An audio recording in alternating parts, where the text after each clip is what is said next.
નમસ્કાર વિદ્યાર્થી મિત્રો, આપ સૌનું હાર્દિક સ્વાગત છે અમારી યુટ્યુબ ચેનલ અતોચાળ એજ્યુકેશનમાં। તો વિદ્યાર્થી મિત્રો, આજના વિડીયોની અંદરમાં આપણે વાત કરવાના છે ધોરણ 6 આપણો 11 વિષય છે વાણિજ્ય વ્યવસ્થા, અને જે તમારી એકમ કસોટી જે લેવામાં આવી છે તો એની પ્રશ્ન બેંક આપણે અહીંયા એનું સોલ્યુશન કરવાના છે। તો સોલ્યુશન કરતાં પહેલાં વિદ્યાર્થી મિત્રો, જો તમે અમારી ચેનલ ઉપર નવા હો તો પ્લીઝ ચેનલને સબસ્ક્રાઈબ કરી લેજો અને બાજુનું બેલ આઇકન પ્રેસ કરી લેજો, જેથી કરીને લેટેસ્ટ વિડીયોના નોટિફિકેશન તમને મળતા રહેશે। અને આ વિદ્યાર્થી મિત્રો તમારા મિત્રો સુધી શેર કરી દેજો। તો ચાલો વિદ્યાર્થી મિત્રો, આપણે અહીંયા સૌ પ્રથમ પહેલા પ્રશ્નની વાત કરીએ। તો પહેલો પ્રશ્ન છે કે બેંકના મુખ્ય કાર્યમાં કોનો સમાવેશ થતો નથી? તો આપણી પાસે અહીંયા 4 પ્રશ્ન છે: થાપણો સ્વીકારી, ધિરાણ કરવું, પછી ટ્રાવેલ ચેક આપવા કે રોકાણ કરવું। તો અહીંયા આપણે મુખ્ય કાર્યમાં શું નથી થતું? તો અહીંયા આવશે આપણો જવાબ ઓપ્શન બી, ટ્રાવેલ ચેક આપવા। પ્રશ્ન નંબર 2 છે કે મુખ્યત્વે કેટલીક રીતે થાપણો સ્વીકારવામાં આવે છે? તેનો જવાબ આપણે આવશે ઓપ્શન એ, 2 વખત। ત્રીજો પ્રશ્ન છે કે શાકપત્રની સેવા આપવા માટે બેંકને કયા પ્રકારની આવક મળે છે? તેનો જવાબ આપણે અહીંયા આવશે ઓપ્શન સી, વ્યાજ।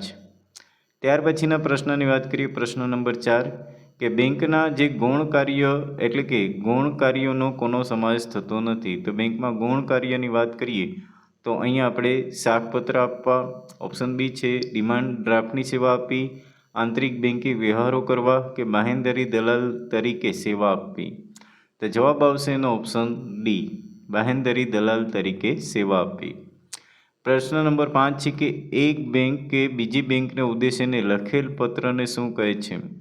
ઓપ્શન એ છે સદ્ધરતાનું પ્રમાણપત્ર, ઓપ્શન બી શાકપત્ર, ઓપ્શન સી બાહેંધરી પત્ર અને ઓપ્શન ડી છે ડિમાન્ડ ડ્રાફ્ટ। તો જવાબ આવશે એનો ઓપ્શન ડી, ડિમાન્ડ ડ્રાફ્ટ। છઠ્ઠો પ્રશ્ન છે કે રોમન સામ્રાજ્યમાં જે નાણાં ધીરનારને કયા નામે ઓળખવામાં આવતા હતા? ઓપ્શન એ છે માસેલા, ઓપ્શન બી શરાબ, ઓપ્શન સી શાહુકાર અને ઓપ્શન ડી છે બેન્કર્સ। તો યાદ રાખજો કે રોમન સામ્રાજ્યમાં કયા નામે ઓળખવામાં આવતા હતા? એનો જવાબ આવશે ઓપ્શન એ, માસેલા। ત્યાર પછીનો પ્રશ્ન નંબર 7 છે કે વિશ્વની સૌ પ્રથમ બેંક કયા વર્ષે શરૂ થઈ હતી? ઓપ્શન એ 1407માં, ઓપ્શન બી 1470માં, ઓપ્શન સી 1704માં અને ઓપ્શન ડી 1740માં। તો યાદ રાખજો કે વિશ્વની પ્રથમ બેંક છે એ 1407ની સાલમાં ચાલુ થઈ હતી। આઠમો પ્રશ્ન છે કે કયા ઇટાલિયન શબ્દો ઉપરથી બેંક શબ્દ ઉત્પત્તિ થઈ હતી? ઓપ્શન એ બેંકો, ઓપ્શન બી બેંકો, ઓપ્શન સી બેંકા અને ઓપ્શન ડી છે બેન્સ। તો યાદ રાખજો કે એ કયા ઇટાલિયન શબ્દો ઉપરથી? તેનો જવાબ આવશે આપણે ઓપ્શન સી, બેંકા। પ્રશ્ન નંબર આપણે અહીંયા 9 છે, આરટીજીએસ દ્વારા વધુમાં વધુ કેટલી રકમની ફેરબદલી કરી શકાય છે? તો અહીંયા આપણો ઓપ્શન એ છે ગમે તેટલી, option B 2 lakh, option C 5 lakh અને ઓપ્શન ડી 50,000।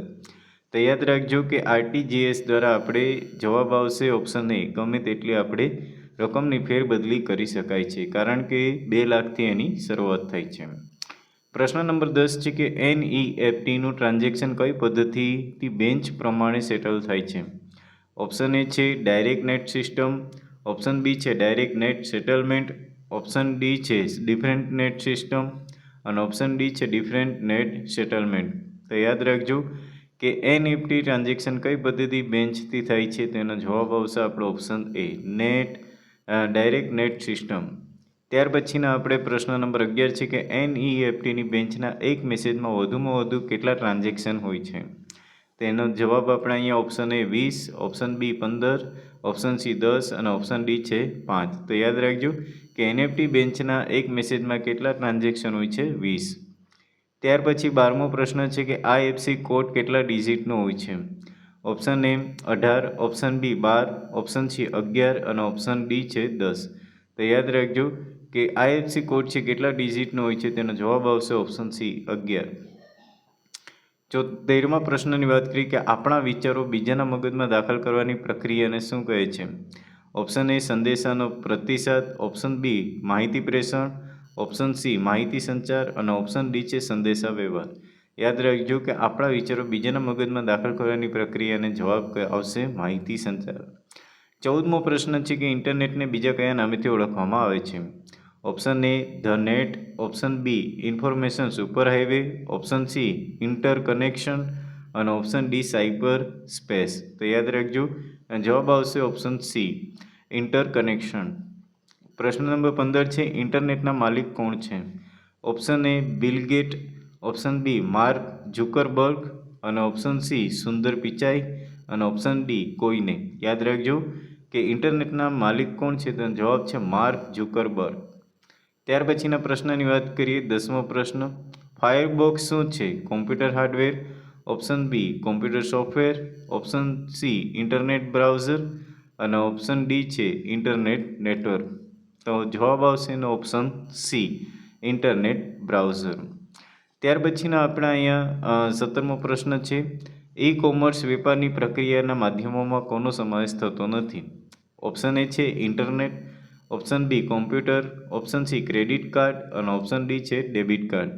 તો ઈ કોમર્સ વેપારની પ્રક્રિયામાં કયા માધ્યમોનો સમાવેશ થતો નથી? તો યાદ રાખજો એનો જવાબ કે આમાં આપણે જે ઇન્ટરનેટ છે એ તો આપણે જરૂરી છે અને ત્યાર પછી આપણે ઈ કોમર્સની અંદર ડેબિટ કાર્ડ અને ક્રેડિટ કાર્ડ પણ જોઈએ, ત્યાર પછી કોમ્પ્યુટરની પણ આવશ્યકતા રહે છે અને ઇન્ટરનેટની. તો આનો જે જવાબ છે એ જવાબ આમાં આપેલો નથી, 4 સાચા છે. અને 18મા પ્રશ્નની વાત કરીએ કે માહિતી સંચારની પ્રક્રિયાના સોપાનોમાં સાચા ક્રમમાં ગોઠવો. તો સાચા ક્રમમાં આપણે ગોઠવવાનું છે માહિતી સંચાર પ્રમાણે. તો કે પહેલાં સંદેશો મોકલવો, ત્યાર પછી સંદેશાને સ્વીકારવો, ત્યાર પછી માધ્યમની પસંદગી અને સંદેશાનું ઘડતર. તો આમાં જવાબ શું આવશે? તો કે જવાબ આવશે આપણે અહીંયા જે 2 નંબરથી આપણે સંદેશાનું પહેલાં ઘડતર થશે, ત્યાર પછી આપણે ત્રીજો પોઈન્ટ આવશે એટલે કે જે માધ્યમ પસંદગી કરવી અને ત્યાર પછી ચોથો સંદેશો મોકલો અને સંદેશો સ્વીકારો. એટલે જવાબ આવશે ઓપ્શન સી. ત્યાર પછીના આપણે પ્રશ્નની વાત કરીએ પ્રશ્ન નંબર 19. કોમ્પ્યુટર નેટવર્કના પ્રકારો તેના સંબંધિત અર્થ સાથે જોડો. તો આપણે તેના અર્થ સાથે જોડવાના છે. જેમ કે લેન, તો વૈશ્વિક કોમ્પ્યુટર એકબીજા સાથે જોડાયેલા હોય છે? નહીં. તો લેન એટલે કે જે ત્યાર પછી કેન શહેરના કોમ્પ્યુટર સાથે જોડાયેલા હોય છે? નહીં. ત્યાર પછી કેમ્પસના કોમ્પ્યુટર એકબીજા સાથે? તો કે નહીં. નિશ્ચિત તળ પરના કોમ્પ્યુટર એકબીજા સાથે વાયર વગર જોડાયેલા હોય છે? તો એ આવશે લેનમાં. કેનમાં આપણે આવશે કેમ્પસ એન્ડ કોમ્પ્યુટર એકબીજા સાથે જોડાયેલા છે. મેન એટલે કે શહેરના કોમ્પ્યુટર એકબીજા સાથે અને વેન એટલે કે વૈશ્વિક કોમ્પ્યુટર એકબીજા સાથે જોડાયેલા હોય છે. ત્યાર પછીના પ્રશ્નની વાત કરીએ પ્રશ્ન નંબર આપણે છે અહીંયા 20મો પ્રશ્ન. ઇન્ટરનેટ ઉપરની માહિતી શોધ કરવાની પ્રક્રિયાના સોપાનોના સાચા ક્રમમાં ગોઠવો. તો ઇન્ટરનેટ ઉપરથી આપણે જે ગોતવાની માહિતી છે તો વેબસાઇટની પસંદગી, બ્રાઉઝરની પસંદગી, સર્ચ એન્જિનની પસંદગી અને જરૂરી માહિતી સર્ચ બારમાં એન્ટર કરવું. આમાં જવાબ શું આવશે? તો કે જવાબ આપણે અહીંયા આવશે તો કે પહેલો આપણે આવશે બ્રાઉઝરની પસંદગી કરી, ત્રીજું છે સર્ચ એન્જિનની પસંદગી કરી અને ત્યાર પછી વેબસાઇટની પસંદગી કરવી અને ત્યાર પછી આપણે આવશે અહીંયા જરૂરી સર્ચ બારમાં આપણે માહિતી એન્ટર કરવી. તો જવાબ આવશે આપણે ઓપ્શન ડી બીજું, ત્યાર પછી પહેલું, ત્રીજું અને ચોથું. હવે વિદ્યાર્થી મિત્રો બી વિભાગની અંદરમાં તમને 1 માર્ક્સના પ્રશ્ન કયા પૂછાઈ શકે?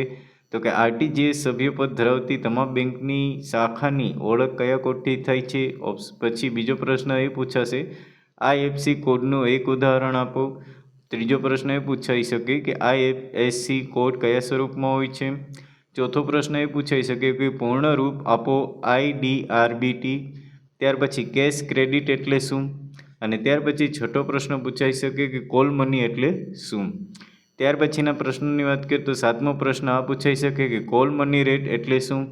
8મો પ્રશ્ન છે કે બેંકની કઈ સુવિધાના કારણે ટ્રાવેલ્સ ચેક વપરાશનું પ્રમાણ ઘટ્યું છે?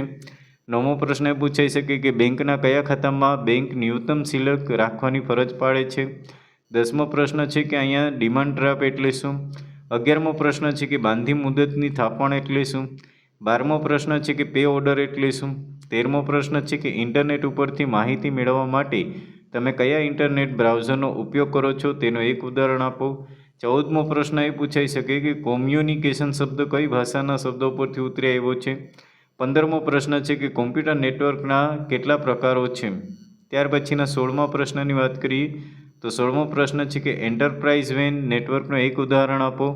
17મો પ્રશ્ન એ પૂછાઈ શકે કે પૂર્ણ રૂપ આપો www. ત્યાર પછી 18મો પ્રશ્ન છે કે કયા નેટવર્કને ઇન્ટ્રાનેટ પણ કહે છે. અને 19મો પ્રશ્ન છે કે ઇન્ટરનેટનો અર્થ આપો. અને 20મો પ્રશ્ન છે કે પ્રત્યાયન માટે અંગ્રેજી કયા શબ્દનો ઉપયોગ થાય છે.